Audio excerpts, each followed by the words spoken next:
Gareth, well, on a high at the moment. Just some of your feelings looking back at Reading, and it was a good point, wasn't it? I know there would have been some disappointment not getting a win, but actually, had you been offered a point before going to Reading, then you would say probably yes. Yeah, but the last 3 games, 7 points, we definitely took in that. With which way it came round is, in the lap of the gods sometimes. But it was, great performance again. I thought we were the better team. So, I'm always on performance. Winning is a byproduct of everything we do, and so really, really pleased. We could have had more quality in the final third without a doubt, and we'll work on that. But working on that is so much better than working on, conceding lots of goals and making us more solid. And then, we started neglecting going forward a little bit because we were trying to be so solid, and now we're getting the package that hopefully people are seeing what I bring. And it's entertaining, attacking football. Real up and at 'em stuff sometimes. We went in the office afterwards, and the Reading manager was very complimentary, saying not many teams come and press us like you did, and we always put plans in place. We work really hard. My analysts, Steve and Ben, they unsung heroes in this because they're watching videos for fun at the moment. I'm doing training, I'm picking up with players, individual meetings, and there's all sorts of planning going on, and then there's media going on, and then there's trying to get home going on and coming back, and in the meantime they're watching minutes and minutes and minutes of and planning and saying, Gaffer, right, this is what they do, and then we've got review meetings to look at the last game. So there's a lot more goes into it than just turning up, taking a training session and getting out there. So again, we'll come up with plans together about how we press and how we want to stop teams playing, and then how we'll counter on them. And I was really pleased with, both games, really. I think we nailed it in both games. We're really pleased when Steve Evans said, we told the team what was coming, we know what they're coming. That means we're getting some sort of identity, which is really good. And Reading gave us a big compliment. But yeah, brilliant performance. Now the time of year, so this period of games, it's about the legs. It's about picking the boys up, go again, because we've got a big game on Saturday night against Bolton. But can we go again? Can we recreate that energy and a little bit more quality in the final third? I think we'll win games.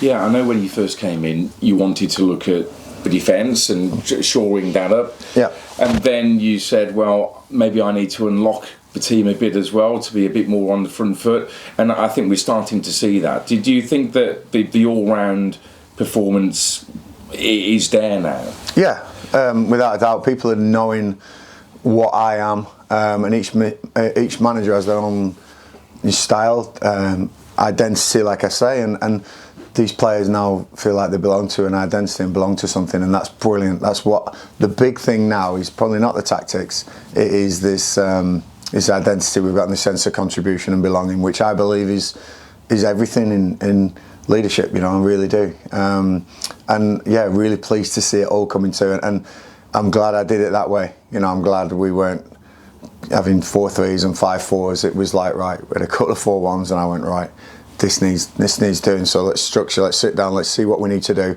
And I think building from the back has been very good.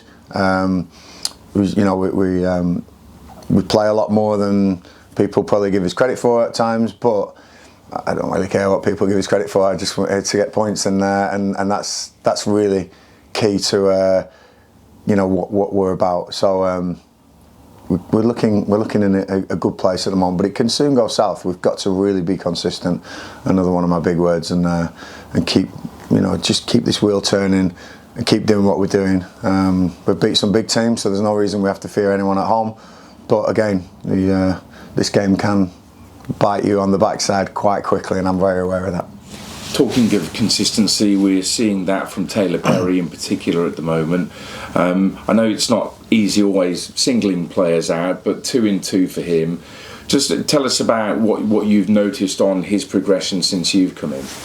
Yeah, Taylor was one for me to work out what he was best at, and it's hard when you come in and you see different styles. Watch videos from when he was playing before, and it was me studying what he's good at, what he enjoys doing, and I think Taylor's in a good place. You know, we've had some real good chats, sit down and chats, and he's a great lad, a real great lad, a real nice lad as well. And sometimes I want him to be less nice on the pitch, and I don't want him to be horrible, but he's really grabbed hold of that position at the moment.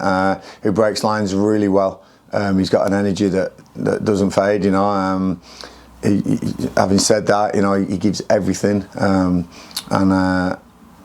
sort of last 10 minutes sometimes he's right for the change. I don't want to lose him through a silly injury or a pull or anything, but you know, his goals have been crucial in the last 2 games, you know, and his assists. But again, as you say, individuals, he'll be the first to single out everyone else and say, lads, you're giving me this platform to do it on. You know, there was some sensational performances defensively, and I think the Feeneys are really coming to at the moment, you know, and then we're trying to chop and change who plays with them. Them two stay pretty fit, and then it's Aaron, Toto, Nursey came in, thought was great. So yeah, we're a team, and that's really important. We have to stick a team. We won't win anything on our own. And I keep saying this to the boys, and whoever you are, whatever you do, however you contribute, you're doing it really well at the moment, and I want to thank them all. You know, it's nice to see, and the fans again. You know, I make that journey often. It's a heck of a journey. So they would have been home at 3:30 maybe, and probably some of them will go into work the next day. So very appreciative of that as well. So brilliant support at 400. You know, really good, and they got us over the line as well. There's a real collective effort going on here, isn't there, Gareth? Obviously, what you're driving, your staff, the players, but the community, the crowd. I mean, everybody feels like they're in this together. When's the last time you had this feeling? Would it be back when you were at Wycombe?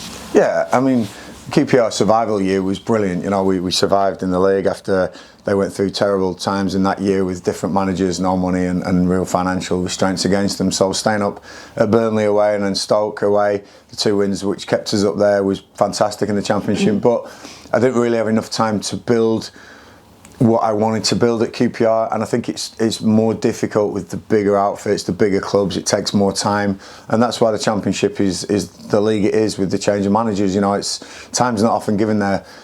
When I was given a little bit of time at Wycombe,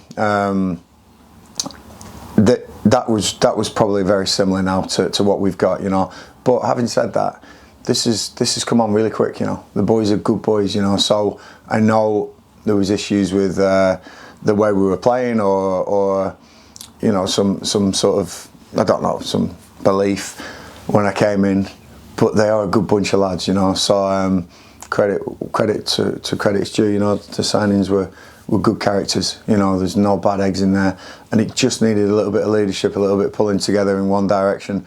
And that's not me, that's them. They're leading themselves now. You know, I just wanted to sort of steer them in one direction and go, right, go. Fans have jumped on board. I'm hoping they're seeing that I am all in. I wish I could put a shirt on and get out there and be in there with them, because, you know, I've won a few headers on the touchline, believe me, while I've been here. So I would love to be out there with them, and they know that, they can feel it. That's the type of manager I am, and I'm going to stay consistent. I'm going to be up there and down there, no chance. I'm going to stay consistently who I am. I believe that's the right way to do it, and if I'm wrong, then I'll look back at football one day and think, well, I did pretty well being wrong. But I'm sure we're going to get some good stuff here. Yeah, Bolton, very inconsistent really. 1 week win, 1 week lose. Yeah. But a new manager in there. What have you noticed? Any particular change since Stephen went in? Yeah, difficult, because he's played a couple of formations. You know, he had a certain style and a real identity at Plymouth, but he's a great guy. He is, you know. We're all in it together, you know, when we're in the LMA together, and all the managers chat. There's not much animosity between the managers, and we're all rooting for each other when we're out of work, and when we're back in work, it's we're against each other at times, you know. So he'll know that all I want is the points on Saturday, and we'll make it tough. But I know that they've got some fantastic players, you know. They have recruited a lot of players over the last few years, pay some big money for their players, and rightly so. They're a ex-Premier League club with huge fan base, you know, some big resources, and but Shrewsbury Town is not anymore an easy place to come. We're going to make it hard for them. You never know what will happen, but you know, I said to the boys every day, I said, be prepared to just come off the rails and then we'll get back on. I don't know when that'll happen. Hopefully it doesn't, but be prepared for it. You know, let's have all the tools in the bag to get this over the line. But where we're sitting right now is really nice. When I came in, my aim was to perform at a level where we weren't going to be in the bottom four in performance levels, and I think we're out of the bottom four in performance levels, which is great. It's just now picking up the points that we missed out early on in the season. Can we get above that line? I really believe we can, and it's going to go right to the wire. I think that as well. But yeah, really enjoying it. Yeah, just the latest on Leo. How's he doing? Yeah, Leo again. It's great that the boys are performing so well. We can just give him that little bit of time, because sometimes as a young man, you know, we just got to pull him out of the team. It's crazy, you know, the amount of games they play at such a young age, and you know, I know him well, I know his dad really well, and we've been chatting and just saying, look, let's just let him recover. He played a heck of a lot of games in one stint, but yeah, I think between Chelsea and my medical staff, he's in really good hands, you know, and I'm sure we'll be seeing Leo pretty soon. But at the moment, it's great that there's no absolute desperation for him. There will be, and I want him back in the team without a doubt. But at the moment, the boys are performing top level, and that allows all these little knocks, Aaron Pierre, you know, and the like, just to go, okay, thanks, just give us this time to get fully right, because it's going to take everyone, really will take everyone, and I mean that, staff, players, fans, take everyone, but when we do it, it will be one hell of a feeling because you've all played your part.